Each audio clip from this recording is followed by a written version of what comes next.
Hey guys, we're back for this week's show, and we're going to jump into a topic that's very similar to where we left off last week. There's a lot of change that's going on right now, and one of the key things we're going to talk about is the 10 challenges you must know when you're entering a buyer's market in Florida.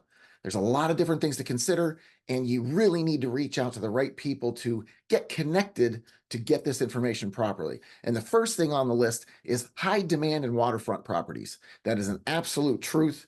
And while we talked about the inventory changes and how that was leading things, I'm going to show you a little bit more about this inventory.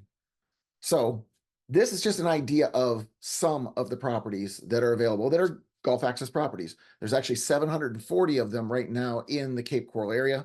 And I know you're thinking, wow, that's a lot of Gulf access properties, but there are so many facets to this. And you have to understand what you're getting in the different values, because you'll find over here on the river, you're at 2.8 million, 1.7 million, 1.8 million. That's not fitting everybody's budget. So we have to look at what's fitting your budget. And I spent some time this week. Yesterday was actually with Bobby and Allison, and we went to look at Gulf access properties. So this really hits hard for me, given that we just got done viewing some of the properties in the area and what the offerings were, what the conditions of the properties were, what the locations were, commute times to get out, all kinds of things to consider. So waterfront isn't as simple as just saying, well, I want to be on a canal, because we have to think then, how wide of a canal? Does it have any bridges? You have to consider insurances. We're going to be talking all about these things as we go through this. But let's just jump into a couple of the waterfront situations so that you can see what we're talking about. In this case, I'm going to stick to a moderate range, 770,000 on this particular one. Time on the market with these is going to vary greatly. If the owners are realistic in their price, then it's going to go pretty quickly. If they're not realistic and not paying attention to what the market's doing, and they're allowing the wrong person to lead them down the wrong path, they're going to be there a while. And I'm going to give you an example of that in just a minute. But one of the reasons why Gulf access or even freshwater canals, why they're so sought after, is what you see behind this house. Look at the space behind this home. That is a natural buffer. Nobody's going to be in your backyard. One of the big complaints that you'll hear about communities down here is that everything's so close together. And you know what? Some of our neighborhoods, everything's so close together. So space can be at a premium. This particular view is never changing. That's what it is. That's the way it was formed and will not change. The commute down from this particular property to get to open water, where you're going to be able to actually hit full throttle, it's going to be about 30 minutes. So not terrible. But let me show you what happens if you put a home on the market and you don't. So again, nice canal, nice pool area. The home itself, it was done rather well. I'll just show you a little bit about it. So they did a remodel on this. It's got some nice stone counters. You got the LVT floors, stainless steel. So it was done well. I don't have any qualms about how the home was done. What I have a problem with is we're going to look at the history. Now you'll see here, they started this listing at 819,000, and that was April of 2023. And this wasn't the first time it was on the market. They tried 819 back in December of 22. Oh, but they also tried 819 back in June of 22. So it didn't work 3 different times, yet we're still going to go down that path. Anyway, it's currently listed at 624.8. This is still going to be a bit high. So this home will continue to sit. It's been there 644 days, so not quite 2 years, but that's a long time. Now, if you were selling your home, would you want it to sit there for 2 years? Or would you be a little more realistic in the pricing and listen to a professional that's going to give you the guidance? The way we do this is we go through the MLS and we go find the sold homes. And we're also going to be comparing to some of the active homes as well, just to know what we're competing against. But there is the right number or the right range to even start your negotiation. And if you don't know that number, and Zestimates on Zillow are not going to help you, then you're just going to be spinning your wheels, you possibly would be overpaying and possibly getting yourself into a situation that you're gonna have to backpedal out of later. Now, the second challenge in this market of buying in Florida is limited inventory. Is that true? It kind of is true. And the reason behind that is we are in the same place that we are every year this time of year. And if you note all of these spikes, you'll see where they are, right? All these spikes. Now, as of 2020, 2021, and 2022, even rolling to 2023, you can see inventory stayed a little lower than it is right now. But where we are now was where we were in 19 and 18. And guess what month they're all in? January, January, January, January. So what's that tell you? One thing about Florida that you have to know, we have seasons. This is not even seasonally adjusted. This is just taking the numbers as is all year long. And you can see every January it spikes. The reason behind it, our season starts officially January, I'll say January 2, because January 1, everybody's still recovering from the night before. And it runs through April. That's why you see in the middle of the summer, some of our lowest inventory, we're dropping out in the summertime. That's because it's thought that things are slower that time of year. So many people don't even bother to list their home. Maybe they're snowbirds. They're not here to take care of listing their home. So we have these spikes and these dips for a reason. It's not because now suddenly there's all these homes, besides the fact that they're overpriced. And another one of these reports, and this is an economic research data point from St. Louis that gives us all this information. So I'm not pulling this from the MLS. This is just the live stuff going on. Here's something you have to see. The transactions that are done and the pricing where it is. We're at an all-time high or sticking right there. And we've been this way since 2022. We're not really going up. It's kind of leveling off right up here, right? Right in this median price of around 440,000. So this is saying that once again, yes, while we're at a all-time high in the last couple of years, it's not that we're any more now than we were last year or the year before that. So it has stabilized to a point. Problem is, many of the listings, like the one I just showed you, if you're not realistic, you're not selling. And this problem right here is happening to more properties than you know. 819 to 624.8. I mean, it's a $200,000 difference. Why would that home be worth 200,000 more last year than it is this year? It's not. It's a fake number. It's false. This is why you can't just believe the numbers saying that we have now about 10 months of inventory. A healthy market is between 6 and 7 months. So we're a little bit into the buyer's market over the seller's market, but that's why we're even discussing this. These are things you need to know if you're entering this market to purchase a home. There is still positioning for you as a buyer to be able to come in and negotiate better terms, because we're still not where we need to be realistic. And again, this is part of our problem in that these rising home prices, or the perception of rising home prices, it's scaring some people away, saying, I'm going to wait for prices to come down because now we have high prices and high rates. But it's not true. The rate part, yes, we can't do anything about that. The prices, we can definitely work on that. I've got multiple clients that have gone under contract this year, and every single one of them has been able to negotiate better terms than where it started. So if that's something you still want to do, it can be done. Reach out to me and my team.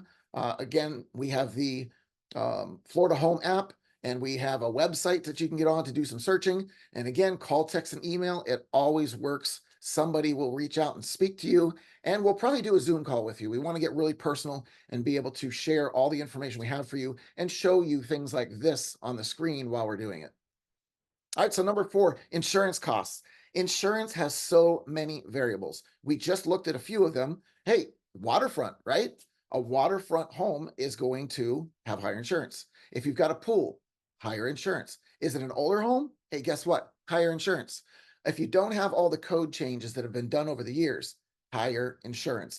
All of these things play a part. Even whether you have the gables, which is the little peak on your roof line, or if you have the hip style, which is a straight line, horizontal, If you have more than 10% of the gables, you will pay more money for your insurance.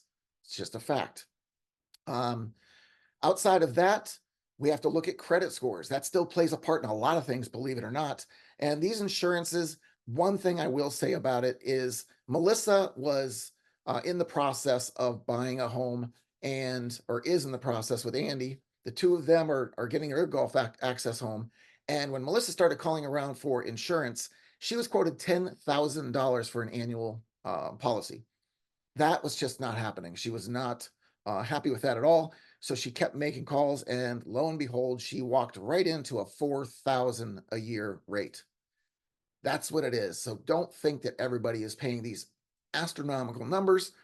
$4,000 for living golf access with a pool and the size home that they have. Yeah, that's a pretty darn good rate. So if you need help with that too, that's another reason why you want to use a team like ours, is we have these connections of all these people to help you out. And I'll be more than happy to refer you that insurance company if you're ready to go as well. Property taxes, that's another thing that, and this is the fifth one, but property tax is another place where if you're not watching what you're presented with informationally and you don't know any better, it can be very misleading, because on the printouts that you're going to see or anything that you see online, they use the current tax rate based upon who lives there now. We have something called a homestead it's a way to lower the amount, the valuation on your property, so that when the millage is applied to it, you pay less taxes. This homestead exemption is something you have to have a primary home here, meaning you have to spend 6 months in a day here over wherever your other home is. And once you're primary like that, two things happen. Number one, you get a discount, generally about $50,000 off of your baseline before you do the calculations. The other thing is it's part of our Save Our Home Act, and it caps your increases at 3%. So let's just say we had a crazy year and we went up 15% in our values, you'd be capped at 3. That's why sometimes when you look at a listing, and even this one at 624.8, we've got taxes on it at 67.46. But one thing you don't see, the word homestead. If it doesn't say homestead, it's not homesteaded. That means this is probably a second home. This one, I believe, was actually somebody that was from another country. So then obviously it's not their primary and can't go into the homestead. But this tax could be as low as $2,000 or $3,000 if the same owners owned it for enough time. So if this isn't explained to you by your agent, then you might want to consider what you're doing, working with a person that is not giving you this information. This is vital, because I've had clients that have told me that they couldn't understand why the taxes were 2,000 and 3,000, and now it's going to jump. Well, the new purchase price is what they're going to use to give the valuation, and you're not going to be able to homestead the first year. So you're going to finish the rest of the term of this tax year with the previous tax. In the new cycle, which starts November of every year, you're going to then get the new rate, which is going to be derived off of your purchase price. So just understand, in most cases, your taxes will go up, and it's unlikely they're going to go down. That's just what it is. Number 6 is competition from investors. This is a very real thing. A lot of people came down here buying second homes. They bought them as VRBOs, Airbnbs. There's a new one called Evolve, if you didn't know that. And also, we've got companies like Blackstone and First Key, and there's a number of others that are corporations that have come and purchased these homes. So you could be competing against these different individuals. And you know what? What's funny about that word, competing with them, is I've had clients recently buy a second home as investment. Jeff, I'm thinking of you. Jeff and Nadia, very successful with this. They bought their golf access home. They went through Hurricane Ian and had damage. Oh, yes, it's the worst thing could happen, right? Not even here a year, had that damage happen. But it didn't scare them away. They came from California. They have their own challenges with weather, which everywhere around the country, if you really think about it, there's challenges with natural disasters, and it's going to happen all over the country. We just happen to have hurricanes. Anyway, they had some damage. They fixed up the damage. After that fixing up was done, they came to me and said, Craig, I want to buy a second home for investment. We found a great home in a great neighborhood, and they rented it out for more than what a property management company told them they could get them.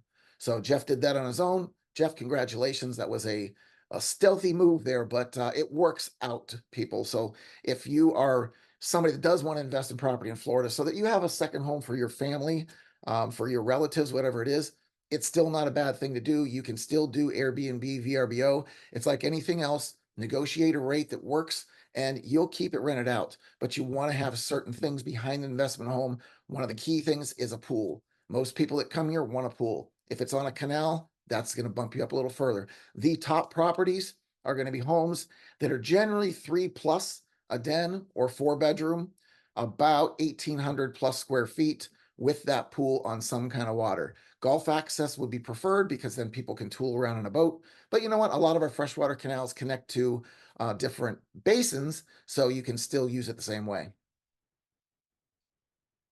All right, number 7 is environmental regulations. One of the things that we have here that we have to consider in this area is we cannot use nitrogen-based fertilizers between the months of June and September because of all the rains we get. It'll wash into these canal systems and it will spark all kinds of algae blooms.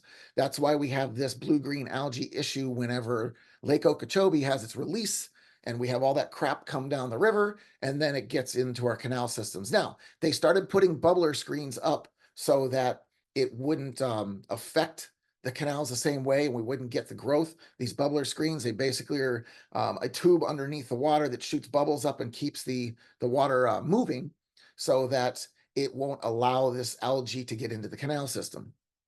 Is it totally efficient? Maybe not completely, but it does a heck of a job. This is normally on the east side of Cape Coral, which is where the river is. On the west side, it's not affected by the river, so that release doesn't get around and get into the canal system. So you're not going to find blue-green algae generally on the west side. Not to say it can never happen, but highly unlikely.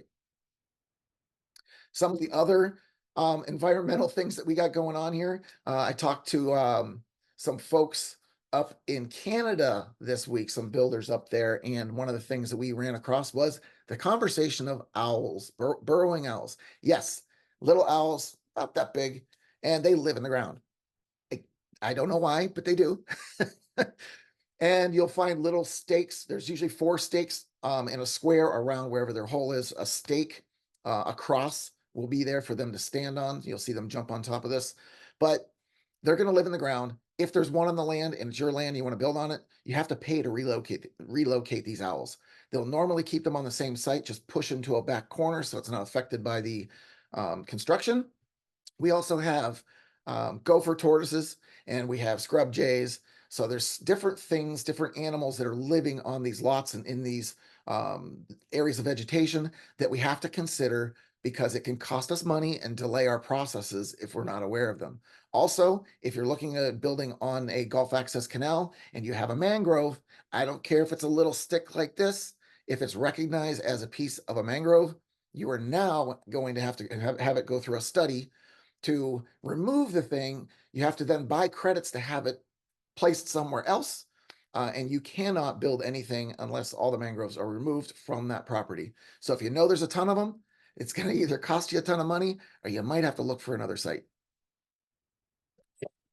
All right, number 8, flood risk and zoning. This is, again, a very variable type of thing. I'm going to try to share my screen again because there is a site that you can go to and it will allow you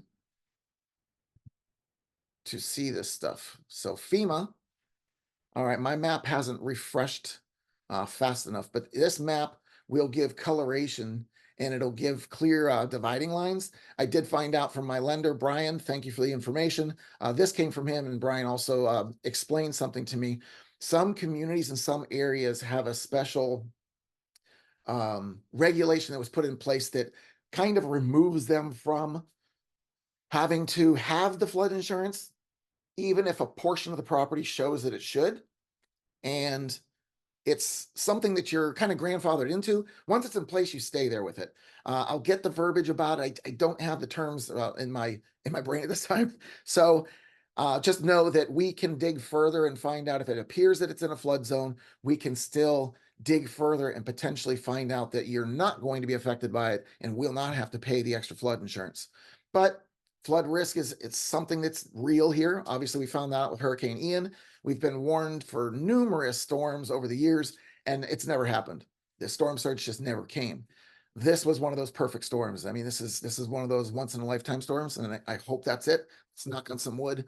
But that flood risk is real. So pay attention to it. If you still want to live in an area that has a great access to getting out, and you're one of those boaters that's going to be out a lot, then you might want to pay the little bit extra per year. When I say a little bit extra, there's some policies that are only $500 a year, and then there's some policies that are $5,000 a year, and that's just for the flood. But it all depends on where you're located, what your elevation is. So all those factors will be taken into consideration. And that's why, again, use our business partners. We've got the insurance people, we've got the title people, we've got the inspectors. All that stuff is going to be lined up and taken care of for you through us. So we're going to stay connected and give you the best information possible. And that's why I'm here doing this for you. All right. Number 9 is seasonal traffic and congestion. Once again, this is a real thing. And you have to imagine when you have thousands of people coming into an area over the course of a few months, things will get busier. You're going to wait to have dinner if you go at prime time. You're going to wait for lunch at prime time. You're going to be in traffic more often. You're going to get frustrated. That's going to happen. Parking lots are going to be more full. I haven't seen the Farmer Joe's and all these parking lots so full, and they're right across the street from each other. All these over here, Farmer Joe's is here, and they literally are packed, both of them. So that's just what you're going to get used to. The gyms, if you go to a public gym, you want to make sure you pick times, if you can, that are outside of when you go at rush hour at the gym. That's kind of what it should be considered. So if you're an early morning person, and I'm not saying early, but if you're that person that goes somewhere between 7 and 10, you're going to find it very busy. And if you do it in the evening, anytime after, say, 4 o'clock, maybe 5, again, very busy. I find that if I can escape there and get in somewhere between 12 and 2, it's pretty ideal. The gym has maybe a third of the normal traffic in there. So it's things like that. Pay attention to what's going on and the services you're going to be using. Trying to get to Fort Myers Beach. Today's a holiday. That's why I got the green on. But with St. Patty's Day, there's lots of parties, lots of gatherings, lots of get-togethers, and Fort Myers Beach is always busy. Today's going to be overflow. It's going to be a line of traffic. No, I'm not bothering to go down there because I'm not somebody that's going to sit in a line for hours trying to get onto the beach or off to the beach. So keep that in mind. Again, seasonal traffic and congestion. Next thing is infrastructure and development. This is a huge, huge challenge because our infrastructure is being changed constantly. We are expanding roads. We're changing four-way stops to signal lights. They're talking about putting some roundabouts in to make it flow better, which I don't think that will, because I found that most people that can't use a four-way stop can't use a roundabout either. It's just something that doesn't work in the brain to allow that to happen. Signal light might be the best, but I've shown you before, and I'll show you again, these red light runners are rampant, and you might want to take a second or two to wait for them to finish getting through the intersection before you take off when the light turns green. I used to be one of those people that likes to get off the line pretty quickly. Guess what? I don't do that anymore because it is an inherent danger now to be too quick because of all the people that do run these lights. So that's just part of the whole infrastructure. It's part of the congestion too. But the development, we've got tons of storage facilities, which no surprise, lots and lots of car washes, which I really don't understand.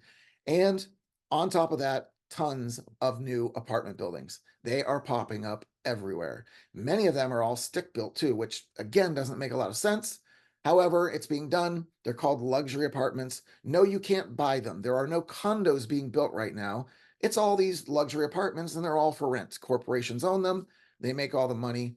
You're not going to have that opportunity. But what you want to consider when you see these, and I'll give you a prime example, is right up in this area, Chiquita Boulevard and Pine Island Road is one of the busiest intersections in Cape Coral. And funny enough, here's the Aldi's, and here's the Farmer Joe's. So they're in this area, ABC Liquors down on the corner, and right up here's the gym.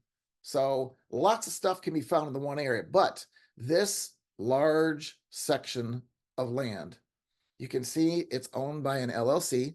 That area has already started construction. Actually, it's probably about 80% finished. And one thing that I caution all my clients about, because there's actually 2 homes right above this complex that are on the market right now. They've been sitting for a little while. Can you imagine why? Yes, they've got this complex right across the street. Now, let's just say there's 300, 400 units in there. How many cars do most households have, right? Maybe 2. So now you've got potentially 800 cars that are going to be coming in and out of this place, and you've got all these canals surrounding the neighborhood. So if it's not this road, or this road they're coming in and out of, they're not getting out, right? Unless they're going by boat. And all this traffic spills onto Chiquita Boulevard. So what do you think is going to happen to this intersection when all of that finishes? Those are things you need to know. That's why you need somebody on your side advising you of all these things. That is not going to be something that I would want to live in all the time. And I'm advising my clients to consider things like this whenever they're in a position of purchasing a home in Florida. All right, guys, so that's the 10 challenges. There are going to be many more challenges that are going to come, and this is just a way to get you the most important information up front first. I can fill you in on many other details. Once we have our buyer consultation call, whether it's by Zoom or on phone, we'll go through additional information, and I will be there to hold your hand through the entire process. We're basically married until you're in your new home, and then beyond. Whatever you need, reach out to me. I'll be happy to help you. If this video didn't give you everything that you're looking for as far as information goes, check out one of these other videos. And if you need something specific that you haven't heard yet, and you've got that burning question, do us a favor. Pick up the phone, write an email, text us, call, text, email. We're here for you because we've got your back when moving to the Gulf Coast.